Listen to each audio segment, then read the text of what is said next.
প্রিয় লিসেনার্স, আজকের যে প্রথম ঘটনাটি বলবো সেটি পাঠিয়েছে জুবায়ের। তিনি যেভাবে লিখে পাঠিয়েছে সেভাবেই বলার চেষ্টা করছি। সালটা ছিল 1996 এর মাঝামাঝি সময়। সেটা কোন মাস ছিল মনে নাই। তখন আমি একটা হাফিজিয়া মাদ্রাসার ছাত্র ছিলাম। কোরআনের মধ্যে কিছু সূরার আমল লেখা থাকে। সেখানে একটা আমলে পেয়েছিলাম যে সূরা জিন 700 বার পাঠ করলে সমগ্র জিন জাতি তার বশীভূত হয়। তাই আমিও আমল শুরু করেছিলাম। তাছাড়া 3টা বৃহস্পতিবার ছিল, আর পরের দিন ওস্তাদকে সবক শোনানোর ঝামেলাও ছিল না বলে সেদিন দুপুরের পর থেকে আমল শুরু করেছিলাম। মোটামুটি রাতের 9টা পর্যন্ত প্রায় 400 বারের মতো পড়েছিলাম। বাড়ি ফেরার সময় আমার কোরআন শরীফটা বুকে নিয়ে আরেকটা হাতে তসবিহ নিয়ে সূরা পড়তে পড়তে বাড়ির কাছে চলে এসেছি। এমন সময় আমার চেয়ে প্রায় 3 গুণ লম্বা একটা লোকের মুখোমুখি হয়েছিলাম। লোকটা আমার তসবিহ ধরা হাতটা চেপে ধরে প্রশ্ন করেছিল, তুই কি পড়তেছস? বলে রাখা ভালো, লোকটার গায়ে এমন একটা পোশাক ছিল যে এরকম পোশাক আমি কোনোদিন কোনো মানুষকে পরতে দেখি নাই। অন্ধকারের মধ্যেও লোকটার চোখ, মুখ, চেহারা স্পষ্ট দেখা যাচ্ছিল উজ্জ্বলভাবে। মোটা মোটা ভ্রু, কয়লার আগুনের মতো চোখ দুটি যেন আমাকে সম্মোহিত করে ফেলেছে। আমি তার প্রশ্নের উত্তরে এমন গণবিদারী চিৎকার দিয়েছিলাম যে যদি আমার চিৎকারের অনুভূতি তার ওপর কাজ করত তাহলে আমি নিশ্চিন্তে কানের পর্দা ফেটে ফেলতো কারো। আমি চিৎকার করার পর লোকটা আমার হাত ছেড়ে দিয়ে বলেছিল, যা চলে যা এখান থেকে, আর কোনোদিন এসব পড়বি না বলে ছাড়া পাওয়া মাত্রই আমি এক দৌড়ে ঘরের দরজার সামনে গিয়ে পরেই অজ্ঞান হওয়ার পূর্ব মুহূর্ত পর্যন্ত কোরআন শরীফটা বুক থেকে ছাড়ি নাই। পরের দিন থেকে আমার এমন জ্বর শুরু হয়েছিল যে 1 মাস পর্যন্ত ভুগেছিলাম, পরে সুস্থ হয়েছিলাম। এই ছিল আমার ঘটনা। প্রিয় লিসেনার্স, এবার আমরা পরের ঘটনায় চলে যাব। এবারের ঘটনাটি পাঠিয়েছে মুক্তার। তিনি যেভাবে লিখে পাঠিয়েছে সেভাবেই বলার চেষ্টা করব। আমার বয়স ছিল 13 বছর। তার প্রায় 3 বছর পর একটা ছাত্র একা এসে আমাদের মাদ্রাসায় ভর্তি হয়েছিল। তার নাম ছিল মুক্তার। দেখতে আমাদের বয়সেই ছিল। সে আসার পর থেকে তার আচরণে অদ্ভুত কিছু ব্যাপার লক্ষণীয় হতে লাগলো। সে তেমন কারো সাথে মিশতো না আর সবসময় একা একা থাকতো। আমাদের খাওয়ার সময় সে কোথায় যে চলে যেত, জিজ্ঞাসা করলে বলতো আমি বাইরে থেকে খেয়ে এসেছি, এখনকার খাবার আমার ভালো লাগে না। এমন আরও কিছু আজব ব্যাপার ছিল তার চরিত্রে। যাই হোক, মূল ব্যাপারে আসি। আমাদের ওস্তাদের কঠোর নিষেধ ছিল 11টার পর টয়লেটে যাওয়ার দরকার হলে সে যেন কাউকে নিয়ে যায়, একা একা যত না যায়। একদিন রাত 12টার দিকে আমার এক বন্ধু আওলাদ হোসেনকে নিয়ে টয়লেটে গেলাম। গিয়ে তো দুজনেই চক্ষু ছানাবড়া হয়ে গেল। দেখি মসজিদের বারান্দায় বসে মুক্তার কোরআন পড়তেছে। টয়লেটে আসার সময় নিজেদের চোখে দেখেছি যে ও হাসান ভাইয়ের সাথে ঘুমাচ্ছে। 2 জায়গায় একজনকে দেখে খুব অবাক হয়েছিলাম। পরে মুক্তারকে ডাক দিয়ে বললাম, তুমি এখানে আসলা কিভাবে? তাকে যে মাদ্রাসায় ঘুমাতে দেখেছিলাম, ব্যাপারটা দুজনের চেপে গিয়েছিলাম ভয়ে। মজার ব্যাপার হলো মুক্তার আমাদের প্রশ্নের উত্তর না দিয়ে সে হাতে পায়ে ধরে কান্নাকাটি করেছিল আর বলেছিল, ভাই তোমরা হুজুরকে কিছু বলো না, উনি জানলে আমাকে মাদ্রাসা থেকে বের করে দিবে। পরে আমি বললাম, ঠিক আছে বলবো না, তুমিও আর এমন করো না। পরবর্তীতে আমি কথা রাখলেও আওলাদ কথা রাখতে পারেনি। সে পুরো ঘটনা বৃত্তান্ত অনেকের কাছে প্রকাশ করে দিয়েছিল। এরপর ব্যাপারটা 2 কান থেকে 6 কান বেশি হয়ে সময় লাগেনি। কিন্তু আমাদের সবার যে ঘটনাটা জেনে গিয়েছিল এটা মুক্তার জানতো না। তার কিছুদিন পর আমাদের সকলের সিনিয়র ইমরান ভাই আমাদের ওস্তাদের কাছে ব্যাপারটা জানান, আর তিনি আরও কয়েকবার নিজেই পরীক্ষা করে দেখেছিলেন যে দরজা বন্ধ থাকা অবস্থায় মুক্তার গায়েব, সেটাও জানান। পরে হুজুর মাগরিব নামাজের পরে ইমরান ভাইকে দিয়ে সবাইকে জানিয়ে দেন যে আজ সবাই যেন জেগে থাকি, আজ মুক্তারকে ধরা হবে হাতে নাতে। রাত 9টা 30 খেয়ে সবাই 10টা 30 মধ্যে শুয়ে ঘুমানোর ভান করে পড়েছিলাম। ছোট 2 থেকে 1 জন ছাড়া আর সব জায়গায় জেগে শ্বাসরুদ্ধভাবে অপেক্ষা করছিলাম মুক্তারের কাণ্ড সরাসরি প্রত্যক্ষ করার জন্য। ঠিক রাত 1টা 20 আমার চোখ লেগে আসছিল। এমন সময় ডিম লাইটের আলোয় স্পষ্ট দেখলাম মুক্তারের বিছানা থেকে একটা আলো প্রকাশিত হচ্ছে। পরে আলোটা প্রায় মানবের আকৃতি ধারণ করে ধীরে ধীরে দরজার দিকে যেতে দেখেছিলাম। মনে মনে ভাবছিলাম যে ভুল দেখছিলাম না তো। আমার পাশের বিছানায় আওলাদকে কনুই দিয়ে খোঁচা দিলাম। ও ইশারায় আমাকে চুপ থাকতে বলল। আশ্চর্যজনক ব্যাপার হলো, মুক্তারের দেহটা আমরা তখনও শুয়ে থাকতে দেখেছিলাম ওর বিছানায়। মানব আকৃতি যুক্ত আলোটা যখন দরজা ভেদ করে বেরিয়ে গেল, তখন ইমরান ভাই আর হাসান ভাই আমাদের সবাইকে অবাক করে দিয়ে তাদের বেড এর তোষক দিয়ে ঘুমন্ত মুক্তারকে চেপে ধরলো। এর মধ্যে আমাদের ওস্তাদ লাইট এর সুইচ দিয়ে দিল। পুরো মাদ্রাসার মধ্যে হইচই শুরু হয়ে গেল। আর অধীর আগ্রহে সবার অপেক্ষা করেছিলাম ইমরান ভাই আর হাসান ভাইয়ের তোষকের নিচে কি আছে সেটা দেখার জন্য। তারা দুজনেই তখন তাদের তোষক দিয়ে মুক্তারের বিছানা চেপে ধরেছিল। পরে হুজুর এসে বলল তোষক সরাতে। তোষক সরানোর পর সবাই দেখলাম বিছানায় মুক্তার শূন্য। সবাই অবাক হয়ে বসে রইলাম আর ভাবতে লাগলাম এটা কি হলো। তারপর থেকে আর আমরা কোনোদিন মুক্তারকে দেখতে পাই নাই। প্রিয় লিসেনার্স, এবার আমরা পরের ঘটনায় চলে যাব। এবারের ঘটনাটি পাঠিয়েছে মিল্লাত। তিনি যেভাবে লিখে পাঠিয়েছে সেভাবেই বলার চেষ্টা করছি। শুক্রবার সকাল 7টা পর্যন্ত ক্লাস হয়, পরে ছুটি হয়ে যায়। আর সেই দিনটা শুক্রবার ছিল। ছুটি দিয়ে হুজুর একটু বাইরে গিয়েছিলেন। এর মধ্যে আমি আওলাদ সহ 6 থেকে 7 জন বন্ধু গল্প করছিলাম। হঠাৎ আওলাদের চেঁচিয়ে বলে উঠল, এই আমার মাথায় কে মারলো?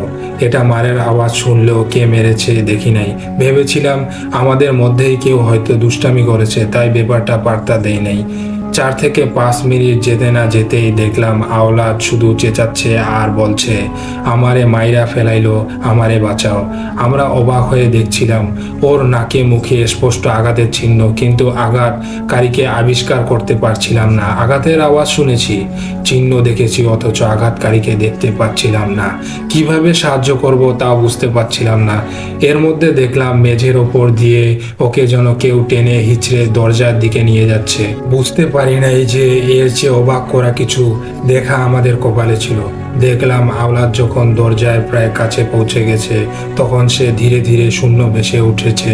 আওলাদ যখন চিৎকার করে বলল, আমারে লইয়া গেল গা, আমারে লইয়া গেল গা, তখন আমি সহ আমার আরো 3 বন্ধু দৌড়ে গিয়ে ওর 2 হাত টেনে ধরে থামানোর চেষ্টা করেছিলাম। কি পরিমাণ অশারীরিক শক্তি টেনে ওকে টেনে নিয়ে যাচ্ছিল দেখতে না পারলেও তার শক্তি অনুভব করতে পেরেছিলাম। তার কি শক্তি! এর মধ্যে হুজুর এসে এই ঘটনা দেখে কাল বিলম্বী না করে 33 আয়াতের আমল শুরু করে দিলেন। আমলের সাথে সাথেই সেই শক্তির মাত্রা কমতে কমতে এক সময় শেষ হয়েছিল। আওলাদের সুস্থ হতে পুরো 1 সপ্তাহ অপেক্ষা করা লেগেছিল। সুস্থ হওয়ার পর আওলাদ আমাদের মাদ্রাসা ছেড়ে চলে গিয়েছিল। এগুলো ছাড়া আরো কিছু প্যারানরমাল ঘটনার সাক্ষী আমি নিজেও হয়েছি, যার ব্যাখ্যা আজও খুঁজে পাইনি। প্রিয় লিসেনার্স, এবার আমরা পরের ঘটনায় চলে যাব। এবারের ঘটনাটি যিনি পাঠিয়েছেন তার নাম হলো সুজন। তিনি যেভাবে লিখে পাঠিয়েছেন সেভাবেই বলার চেষ্টা করব। 14 সেপ্টেম্বর 2015 সকাল 7:37। বাঘা মামা বলেছেন, সাধারণত যারা ভূত জিন দেখেছে বা এরা মানুষের অভ্যন্তরে প্রবেশ করে নিয়ন্ত্রণ করতে পারে এমন বিশ্বাসী বক্তব্য দেন, সেখানে আমি মন্তব্য করি না, কিন্তু আপনার মন্তব্যের জবাবগুলো আমার ভালো লেগেছে বলে কিছু বলতে ইচ্ছে করলো। একজন মুসলিম হিসাবে কোরআনে বর্ণিত জিনের বিষয়ে অবিশ্বাস করি না, তবে এটাও জানি যে মানুষ হলো সৃষ্টির সেরা জীব। এই দুনিয়াতে অনেক শক্তিশালী জীবছিল আছে, এরা সরাসরি মানুষকে আক্রমণ করে, হত্যা করে, খেয়ে ফেলে। কিন্তু আল্লাহ এমন কোনো জীব পৃথিবীতে পাঠাননি যা মানুষের মধ্যে প্রবেশ করে তার ইন্দ্রিয়গুলোকে নিয়ন্ত্রণ করবে। তার ইচ্ছা শক্তিতে মানুষ চলবে এবং বলবে, এমন ক্ষমতা কাউকে দেননি বিধাতা। এবং নবীজি বা সাহাবাদের গোটা জীবনী ঘেঁটে দেখলে এমন নজির পাওয়া যেখানে যারা জাফু দিয়ে মানুষ থেকে জিনকে বের করে এনেছে। নবীজি জিনদের মধ্যে ঝগড়া বিবাদের বিচার করেছেন, এমন ইতিহাস আছে।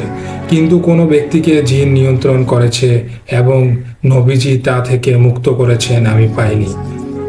এমন হলে দুনিয়াতে মানুষ এবং জিনদের মধ্যে বিশাল সংঘাত সৃষ্টি হতো। সারা দুনিয়াতে জিন মানুষদের যুদ্ধ সৃষ্টি হয়ে যেত। মানুষের মস্তিষ্ক এতটাই জটিল যে একটা ভয় মানুষকে এলোমেলো করে দিতে পারে। যাই হোক, আমি সায়েন্স দিয়ে এসবের ব্যাখ্যা করতে যাব না। কারণ জিনকে যেমন বিশ্বাস না করা মানুষ আছে, তেমনি সায়েন্সের সব কিছু মেনে না নেওয়ার মানুষ আছে। আমি বাস্তবতা থেকে বলবো, আপনি ওপরে একটা মন্তব্য করেছেন উন্নত বিশ্বে এসবের প্রচলন আছে, বিভিন্ন টিভি চ্যানেল এবং ন্যাশনাল জিওগ্রাফিতে এমন ঘটনা অহরহ সত্য ঘটনা পাওয়া যায়। এসবের কারণ কি জানেন? প্রথমত, হান্টার কাহিনীগুলো দিয়ে চ্যানেলগুলো লক্ষ লক্ষ টাকা আয় করেছে।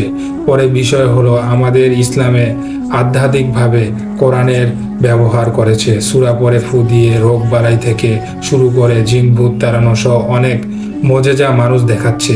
এসব ক্ষেত্রে অন্যান্য ধর্মগুলো পিছিয়ে পড়েছে, তাই তারা চিন্তা করলো তারা কেন পিছিয়ে পড়বে। তাদের ধর্ম এবং ধর্মের প্রতীকগুলোকে কাজে লাগাতে শুরু করলো, যেমন খ্রিস্টানদের ক্রস এবং হিন্দুদের ক্রস। এই দুটো শক্তি ক্ষমতা প্রদর্শনে নেমে গেল এবং সেই আলোকে দেবদেবী ক্রস এবং এসবের ব্যবহার নিয়ে নানা কল্পকাহিনী ভিডিও বাজারে ছেড়ে দিয়েছে। এই হান্টার বিষয় নিয়ে আমার নিজের দেখা নরওয়ে অসলোর জেসিম নামের একটা জায়গা, একটা ভবনের নিচের তলায় ভূত কাহিনী সাজিয়ে সেই ভবনকে পরিত্যক্ত বানিয়ে পরে সেটা এক পক্ষ দখল করে দিব্যি ব্যবসা করে চলেছে। তবে তারা এখন নিচের তলাকে সাধারণে প্রবেশে নিষেধাজ্ঞা আরোপ করে দিয়েছে। যাই হোক, সেটা ঘটনা, বিস্তারিততে আর যাব না, কারণ এর পুরো ঘটনায় আমি নিজেই ছিলাম না। এবার এমন ঘটনা শুনেন যেখানে আমি জড়িত। আমার পাশের বাড়ির এক বড় ভাই পেশাগতভাবে মাছ ধরা এবং বিক্রি করে জীবন চালায়। জন্ম থেকে তাকে এই পেশায় দেখেছি। বিশেষ করে বর্ষাকালে তার জমির পাশে বয়ে যাওয়া ছোট নদী, যাকে খাল বলে, যেখানে তিনি বাঁধ দিয়ে মাছ ধরতেন। একদিন ভোরে আমি নামাজ পড়ে বের হয়ে দেখি তার বউ হাউমাউ করে কাঁদছেন আর তার স্বামীকে খুঁজছেন ধানের জমির মধ্যে হেঁটে হেঁটে। হাতে হারিকেন, তখনও আলো হয়নি ততটা। আমি গিয়ে দেখলাম যেখানে তিনি মাছ ধরতেন সেখান থেকে উনাকে টেনে হিঁচড়ে নিয়ে যাওয়া হয়েছে, যার জন্য ধান গাছগুলো মারিয়ে গেছে। আমি সেই পথ ধরে হেঁটে হেঁটে উনাকে বহু দূরে পেলাম, যেখানে তিনি ওপর হয়ে পড়ে আছেন, গলায় গামছা জড়ানো। দেখে মনে হলো খুব শক্তিশালী কেউ তাকে গলায় গামছা দিয়ে বেঁধে টেনে এখানে নিয়ে এসে বোধ হয় মেরেছে।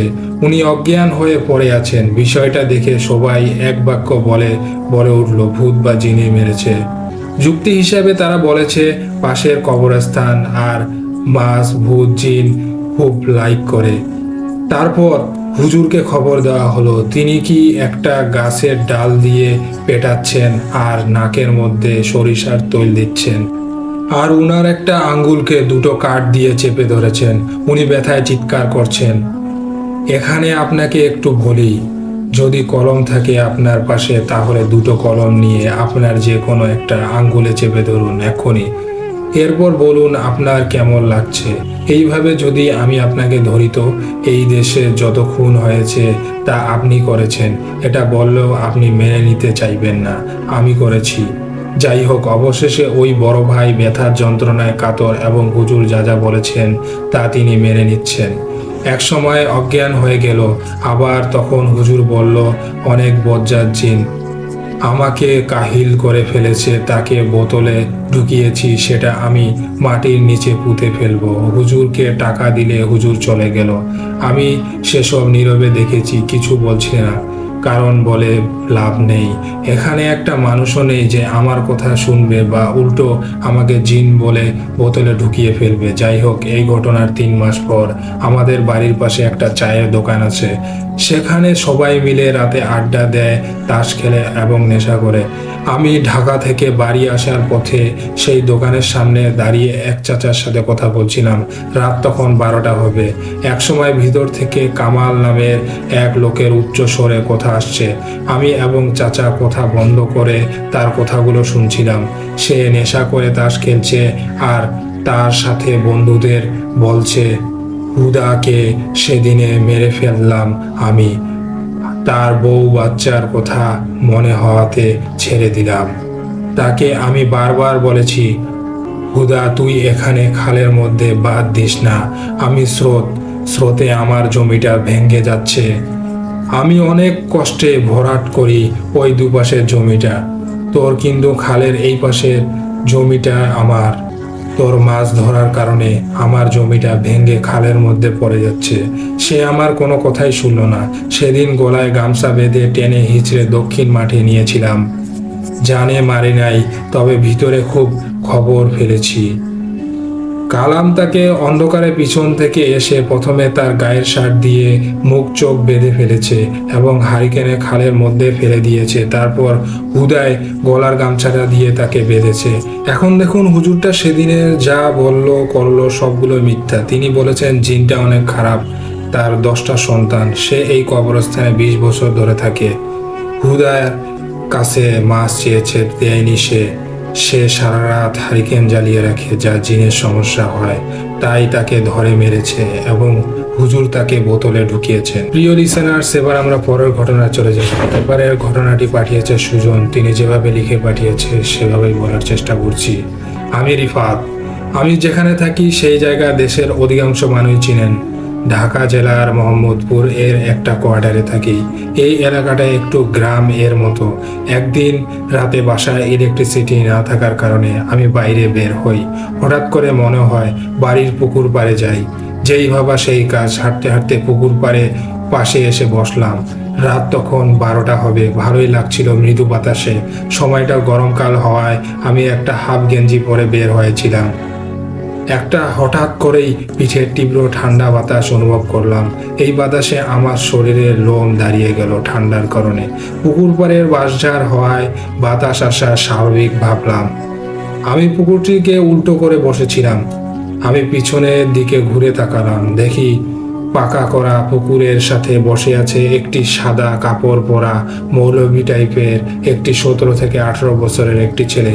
দেখতে কি সুন্দর তাকে, যেন এক টুকরো চাঁদ নেমে এসেছে পুকুর পাড়ে। আমি ভাবলাম এত রাতে এই ছেলেটি কি করে। পরে ভাবলাম ছেলেটি আমার মতো বাতাস খেতে এসেছে হয়তো গরমকালে। আমি ছেলেটিকে ডাকলাম, ছেলেটি কোনো উত্তর দিল না।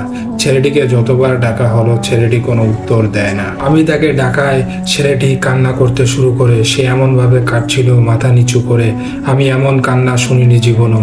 এত বীভৎস কান্নার আওয়াজ। আমি আবার ছেলেটির দিকে তাকিয়ে বললাম, কি হলো, কাঁদছো কেন তুমি? এবার আরো জোরে কেঁদে দিয়ে আমার কান্নার সুরে বলে, আমাকে মুক্তি দিন, আমাকে মুক্তি দিন। সে আমার দিকে মুখ তুলে তাকালো। আমি কিছুক্ষণের জন্য থমকে গেলাম। কি হচ্ছে আমার সাথে? আমি কখনোই ভূতে বিশ্বাস করি না। ভৌতিক সব ঘটনার যুক্তিগত ব্যাখ্যা আছে, কিন্তু আমি যা দেখলাম ছেলেটির 2 চোখ নেই, আর গর্ত হয়ে যাওয়া 2 চোখ থেকে টপ টপ করে রক্ত পড়ছে। আমার দিকে সে এক দৃষ্টিতে তাকিয়ে আছে আর বলছে, আমার মুক্তি দিন। সাথে সাথে ভয়ে আটকে উঠলাম। সাথে সাথে দোয়া দরুদ শরীফ পড়া শুরু করে দেই। আমার পা নড়ছিল না। হঠাৎ করে ছেলেটি আমার দিকে তাকিয়ে হেসে উঠল। আমি ভয়ে আটকে উঠলাম। কি হবে আমার সাথে? আজ মনে হয় আমাকে মরতে হবে। তখনই আমি সূরা পড়তে শুরু করলাম। পড়তে পড়তে আমার পাটি ছাড়তে শুরু করলো আস্তে আস্তে এবং আমি দৌড়ে চলে যাই বাড়ির দিকে। আমি দ্রুত দৌড়ে বাসার দিকে চলে যেতে লাগলাম। কি ভাবছেন এখানেই ঘটনা শেষ? এখানেই তো কেবল ঘটনার শুরু। আমি কখনোই ভূতে বা জিনে বিশ্বাস করিনি, কিন্তু সেদিনের ঘটে যাওয়া ঘটনা আমার মনে বেশ বিশেষভাবে ছাপ ফেলেছে। সেদিন ঘটনা নিয়ে আমাকে ভাবতে বাধ্য করেছে। আমি চাইলেও ভুলে যেতে পারছি না। 2 দিন পর আমি চলে যাই মানিকগঞ্জ। আমাদের বাড়ির পূর্ব পাশে একটি পুরনো কালী মন্দির, আর মন্দিরের উত্তর পাশে পুরনো কর্মকর্তার বাড়ি। কর্মকর্তার বাড়ির পিছনে রয়েছে জঙ্গল। আমি আগে রাত 12টার পরও এই মন্দিরের সামনে দিয়ে বাড়ি ফিরছি, কিন্তু আজ সন্ধ্যা হওয়ার পর থেকেই ঘর থেকে বের হতে মন চাচ্ছে না। আমাদের বাড়ির চারপাশ ঘিরে আছে বড় বড় গাছগাছালি, আর আমি যেই ঘরে রয়েছি তার পিছনে বিশাল বড় বড় বাঁশঝাড়। আমার শরীর খারাপ থাকার কারণে আমি তাড়াতাড়ি খাওয়া দাওয়া করে সেরে ঘুমিয়ে পড়ি। গ্রামের বাড়িতে আমাদের ওয়াশরুম কিছুটা দূরে, তাই আমি ঘর থেকে বের হয়ে ঘরের পিছনের বাঁশঝাড়ে যাই প্রস্রাব করতে। হঠাৎ করেই মনে হলো আমার সামনের কয়েকটি বাঁশ প্রচণ্ড বাতাসে নড়ে উঠল। মনে হলো এই বাঁশগুলোর ওপর ঝড় উঠেছে, কিন্তু এতগুলো বিশাল বড় বড় বাঁশ থাকার পরও বাঁশঝাড়ের অন্য কোনো বাঁশঝাড় নড়ছে না, শুধু সামনেরই বাঁশঝাড় নড়ছে। আমার সামনে কয়েকটি বাঁশেই জোরে জোরে নড়ছে, বাতাস বইছে। বাঁশঝোপের মাঝেই একটি পুকুর পাড় রয়েছে। সেই পুকুর পাড়ে আমি হঠাৎ গেলাম, হঠাৎ করে খেয়াল করলাম পুকুরের পানিতে কিছু একটি ভাসছে। আর তারপর যা দেখলাম, 1 সেকেন্ডের জন্য আমার শরীর জমে গেল, আমার শিরদাঁড়া বেয়ে একটি শীতল হাওয়া বয়ে গেল মনে হচ্ছে। পুকুরের পাশে কেউ বসে আছে, তখন এসে আমার দিকে তাকালো। এবার আমার 1 সেকেন্ডের জন্য মনে হলো আমি দুনিয়ায় নেই, এই তো সেই ছেলেটি। বীভৎস একটা মুখ, কি মুখ তার! আবার কান্না শুরু করেছে, কি বীভৎস কান্নার আওয়াজ, কান্না সুরে সুরে ছেলেটি বলছে, আমারে মুক্তি দিন, আমারে মুক্তি দিন, আমার অনেক কষ্ট হচ্ছে, আমারে বাঁচান। তারপর যা হলো সেটা মোটেও কাম্য নয়। পিছন থেকে নানু আমার হাত ধরে ফেলে আর আমি সেখানেই অজ্ঞান হয়ে যাই। নানু রাতে বাইরে যাওয়ার জন্য বের হয়, তখন দেখে আমি যেই ঘরে ছিলাম সেই ঘরের দরজাটা খোলা। সে ঘরে গিয়ে দেখে আমি বিছানায় নেই, ওয়াশরুমে নেই। পরে আমাকে ডাকতে থাকে, নানুর ডাকাডাকিতে মামা মামি উঠে যায়, কিন্তু আমি নানুর সেই ডাক শুনিনি। ওয়াশরুমে নেই, পরে আমাকে ডাকতে থাকে, নানুর ডাকাডাকিতে মামা মামি উঠে যায়, কিন্তু আমি নানুর সেই ডাক শুনিনি। পরে নানু ঘরের পিছনে এসে দেখে আমি পুকুরের পাড়ে যাচ্ছি, নেমে যাচ্ছি এবং হাঁটছি। সে তাড়াতাড়ি এসে পিছন থেকে আমার হাত ধরে ফেলে আর আমি সেখানেই অজ্ঞান হয়ে যাই। পরে আমার মামা আমাকে ঘরে নিয়ে আসে। যখন আমার জ্ঞান ফিরে তখন সকালের সূর্য উঁকি দিচ্ছে জানালার দিকে ঘরের ভেতর থেকে। ঘর থেকে বের হতেই দেখি মামি রান্না শেষ করে ফেলেছে। আমাকে দেখে মামি বলল, রিফাত তাড়াতাড়ি হাত মুখ ধুয়ে খেয়ে নাও, তোমার মামা বাজারে গেছে, বাজার থেকে উনি ফিরলেই তোমাকে নিয়ে কবিরাজের কাছে নিয়ে যাব, সাথে তোমার নানুও যাবে। তখনই আমার কালো রাতের ঘটনা মনে পড়ল। আমি তো বাঁশঝোপের ভিতরে ছিলাম, আমি তো পুকুর পাড়ে যাইনি, তাহলে আমি কিভাবে পুকুর পাড়ে এসে পৌঁছেছিলাম? কিন্তু আর মনে পড়ছে না কিছুই। আমি মামিকে জিজ্ঞেস করলাম, মামি আমি কাল রাতে বাইরে গিয়েছিলাম প্রস্রাব করতে, কিন্তু আমি কাউকে দেখে পুকুরের দিকে এগোতে লাগছিলাম। তারপর আর কিছু মনে পড়ছে না। কাকে দেখেছিলে? একটি বাচ্চা, তিনি ছিল একটি মৌলবীর মতো, তিনি দেখতে খুব সুন্দর, চাঁদের মতো। তিনি কাঁদছিল, যাকে এর আগে দেখেছিলাম সেই ছেলেটি। তারপর মামি কাল রাতে পুরো ঘটনা আমাকে বলল। তারপর মুখ ধুয়ে খেতে বসলাম। আমার খাওয়ার সময় মামা বাজার থেকে ফিরেছে, সবাই আগে খেয়েছে। আমার খাওয়া শেষ হলে আমি, মামা এবং নানু মিলে বেরিয়ে পড়ি কবিরাজের বাড়ির উদ্দেশ্যে। তার বাড়ি আমাদের পাশের গ্রামেই। আমাদের 2 গ্রামকে ভাগ করেছে ইসামতি নদী। আমরা দুপুর 12টার কিছু সময় আগে সেখানে পৌঁছাই। গিয়ে দেখি তার কাছে অনেক মানুষ এসেছে, সবার সমস্যাগুলো ভিন্ন ভিন্ন। আমাদের সিরিয়াল আসতে আসতে তখন প্রায় পরন্ত বিকেল। আমরা 3 জনে গিয়ে কবিরাজের ঘরে ঢুকলাম। তারপর পুরো ঘটনা তাকে খুলে বললাম। সে আমাদের পরের দিন আসতে বলল, কেননা সে আজ রাতে তার জিনের সাহায্যে এই ঘটনার কারণ আর সমাধান জানবে। আমরা 3 জনেই বেরিয়ে পড়ি কবিরাজের বাড়ি থেকে। আমরা নদীর কাছে আস্তে আস্তে প্রায় দেরি হয়ে গেছে। সেই সময়ে নদীতে প্রায় বুক সমান পানি রয়েছে। ছোট নদীর ওপর বাঁশের সাঁকো বানানো হয়েছে 2 গ্রামের মানুষের পারাপারের জন্য। যখন নদীর ধারে আসলাম, 3 জনেই দেখলাম সাঁকোর সাথেই কেউ বসে আছে, 2 পা জড়িয়ে হাঁটুতে মুখ রেখে কান্না করছে। কান্নার শব্দ শুনেই আমার শিরদেহ বেয়ে একটি হিমশীতল হাওয়া বয়ে গেল।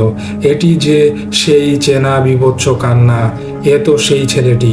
তখন এই ছেলেটি আমার দিকে তাকিয়ে বলে, আমাকে বাঁচান, আমাকে মুক্তি দিন। আমি আর মামা কিছুটা ভয় পেয়েও আমার নানু ভয় পায়নি। তিনি দোয়া পড়ে এগোতে থাকেন আর আমাদের বলেন, তোরা 2 জন আমার পিছু পিছু আয়। নানু দোয়া পড়ে এগোতে শুরু করলেন।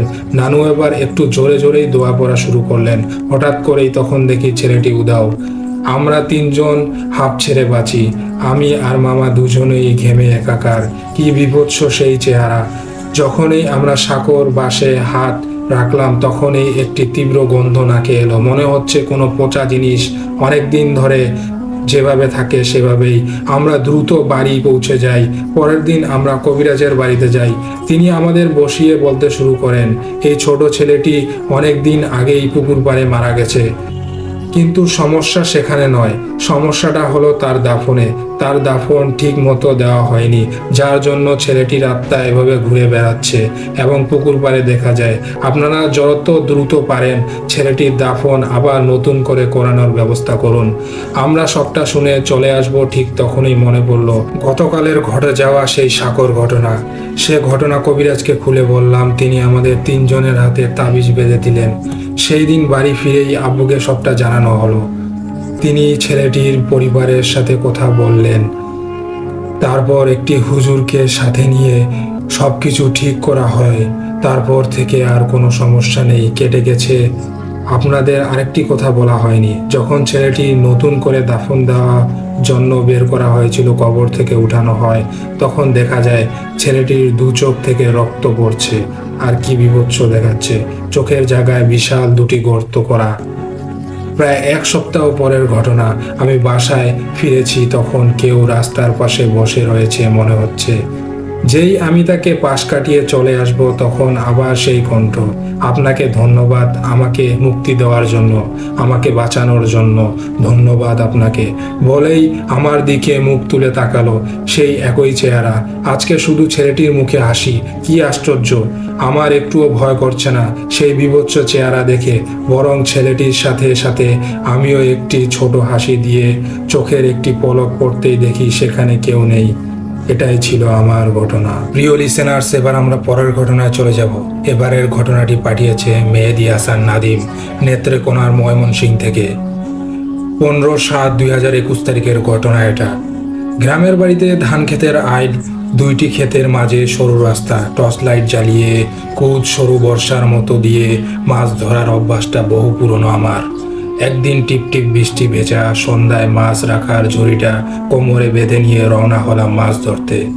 বলে রাখা ভালো যে আমাদের গ্রামের শেষ প্রান্ত দিয়ে বয়ে গেছে একটি নদী, আর সেই নদী থেকে একটি খাল আমাদের গ্রামের ভিতর দিয়ে প্রবেশ করে শেষ অংশ হয়ে বেরিয়ে যায়। খালটি অন্য পাশে রয়েছে অনেক দূর পর্যন্ত বিস্তৃত বিল, যার শেষ অংশ খালি চোখে দেখা যায় না। এই বিলের মাছ শিকার করা আমার প্রতিদিনের রুটিন হয়ে গিয়েছিল তখন। সেদিনেই সেই নিয়তেই বাড়ি থেকে বের হলাম। ঝুড়িটা কোমরে বেঁধে টর্চ লাইট হাতে টিপ টিপ বৃষ্টি ভেজা সন্ধ্যায় রওনা দিলাম মাছ ধরতে। বিলে কিছু দূরে দূরে অনেকেই মাছ শিকার করছিল। তাদের টর্চের আলো মাঝে মাঝেই আমার চোখ ঝলকানি দিচ্ছিল। আমিও মাছ শিকার শুরু করে দিলাম। সেদিন অনেক মাছ পাইছিলাম আমি। অনেক ধরনের মাছ পাওয়া যাচ্ছিল। মাছ ধরতে ধরতে অনেক সময় পার হতে লাগলো। আমার মাছের ঝুড়ি প্রায় ভরে গেল, কিন্তু মাছ শিকারের আকাঙ্ক্ষা তখনও কমেনি। এমন সময় খেয়াল করলাম আরেকজন মাছ শিকারী আমার দিকে টর্চ লাইট মেরে মেরে প্রায় কাছে চলে আসছে। ভাবলাম তার কাছ থেকে যদি মাছ রাখার কিছু একটা পাই, আজকে অনেক মাছ নিয়ে বাড়ি যেতে পারবো। সে কাছে এসে বলল, আজকে মাছ কম পাইছি, তোমার কি অবস্থা? আমি হেসে বললাম, তোমার কাছে কি মাছ রাখার পাত্র হবে? সে বলল, মাছই তো পাই না মিয়া, ঝুড়ি তো সবটাই খালি পইরা রয়েছে। আমি বললাম, আমার সাথে আসো, একসাথে মাছ ধরি। তারপর আমরা দুজনে মিলে মাছ ধরতে লাগলাম।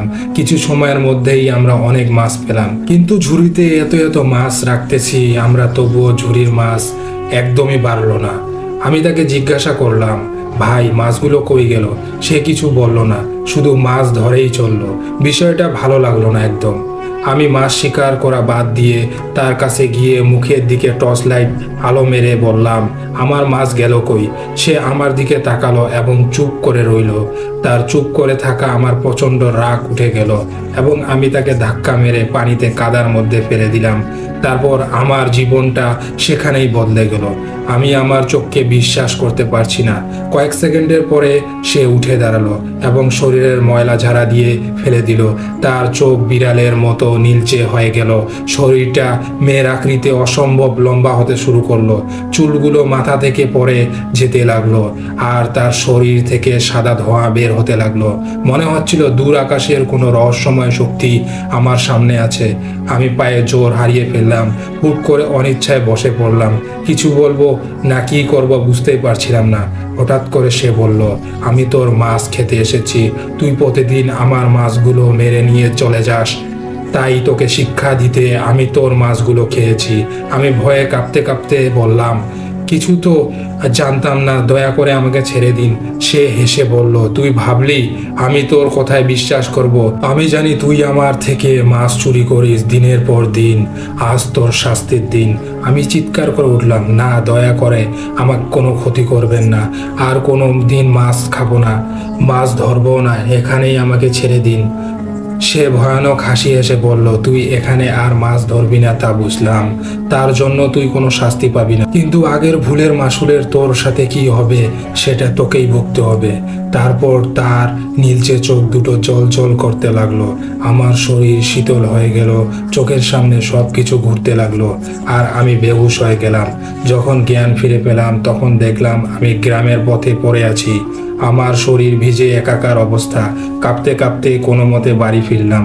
বাড়িতে ফিরে সেই রাতের ভয়ানক ঘটনা কারো সাথে শেয়ার করিনি। তারপর থেকে আর কখনো সেই বিলে যায়নি। প্রতিদিন রাত হলেই সেই দৃশ্য মনে পড়ে, শরীরে শীতল স্রোত বয়ে যায়। সেই ভয়াবহ মাছ শিকারের কথা এখনো মনে পড়া হলেই ঘুমাতে পারি না আমি। এই ছিল আমার ঘটনা। প্রিয় লিসেনার্স, এবার আমরা পরের ঘটনায় চলে যাব। এবারের ঘটনাটি পাঠিয়েছে মৃদুল।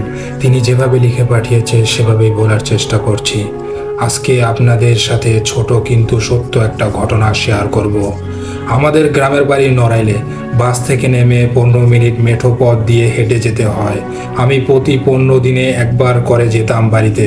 এখন দেশের বাইরে থাকি তাই যাওয়া হয় না। তখন আমি ইন্টারে পড়তাম ঢাকা কলেজে। কলেজ হঠাৎ একদিন বিকেলের দিকে বন্ধ দিল কিছু রাজনৈতিক কারণে। ভাবলাম বাসায় চলে যাব, মাকে ফোন করে জানালাম, কিন্তু সেদিন বাসায় রাতে আমাকে আনতে যাওয়ার মতো কেউ ছিল না।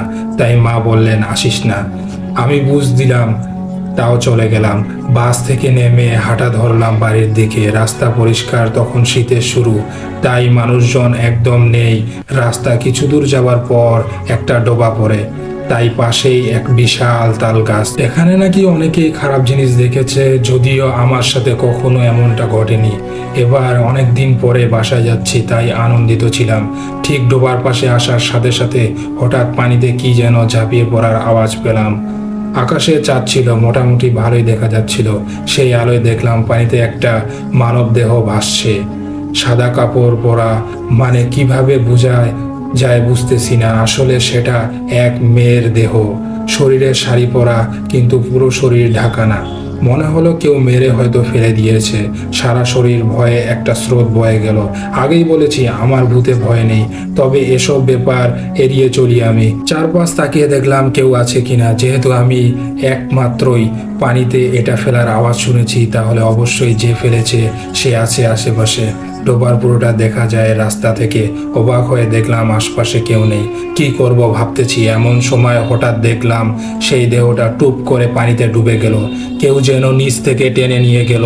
দেহটা ডুবলো, খাড়া হয়ে যায়। যারা কুচ দিয়ে মাছ শিকার করেছেন তারা বুঝবেন কি জানি ডুবতে যাচ্ছে। কুচ মারার পর তা যেমন সোজা পানিতে ডুবে যায়, তেমন দেহটা ভাসতে ভাসতে হঠাৎ পানির ওপর প্রায় দাঁড়িয়ে পড়ল। এরপর আস্তে আস্তে ডুবে গেল। আমার মাথা ঘুরছিল।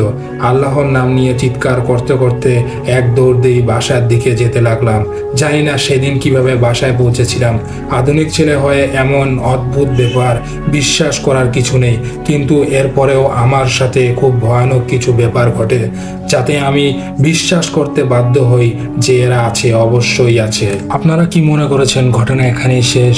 এখান থেকেই কেবল শুরু। সেদিন রাতে আমি যখন ঘুরতে যাই বাইরে গ্রামটি ভালোভাবে ঘুরে দেখার জন্য, তখন পুকুর পাড়ে গিয়ে দেখি আবার ওই মেয়েটির লাশটি দেখতে পাই, এবং সে একটি মুচকি হাসি দিয়ে বলে, কিরে এখানে কি করছিস তুই? তোর মরণের বড়ই শখ, তোর বড় সাহস, তোর এত বড় সাহস, তুই আবার পুকুর পাড়ে এসেছিস। আমি ভাবলাম মেয়েটির লাশ কিভাবে এই পুকুর পাড়ে এলো? এটা তো গ্রামে আমার বাড়িতে চলে এসেছে। এই পুকুর পাড়ে তো আমরা অনেক দিন ধরেই গোসল করেছি, নানা খেলাধুলা করেছি বন্ধুদের সাথে, কোনোদিন কাউকে দেখতে পাইনি। তাহলে ওই মেয়েটি আমার পিছু পিছু ধরতে ধরতে এখানে চলে এসেছে। মেয়েটির লাশটি কি বিভৎস, চোখগুলো ঠুকরে বেরিয়ে এসেছে, চোখ থেকে রক্ত পড়ছে, জিহ্বা অনেক বড় বড়। আমার দেখে ভয়ে আমার গা শিউরে ওঠার মতো। তাই আমি দৌড়াতে যাব, এমন সময় দেখছি আমার পা নড়ছে না। অনেক ধরনের দোয়া দরুদ পরও কোনো কাজ হচ্ছে না। পা নড়াতে পারছি না, সামনে এগোতে পারছি না। তখন একটি লোক হাতে ল্যাম্প নিয়ে আমাদের রাস্তা দিয়ে পুকুর পাড়ে আসছে। দেখা যাচ্ছে লোকটি কাছাকাছি চলে এসেছে। তখনই এক চিৎকার দিলাম, তখনই লোকটি আমার কাছে দৌড়ে এলো এবং লাশটি গায়েব হয়ে যায়।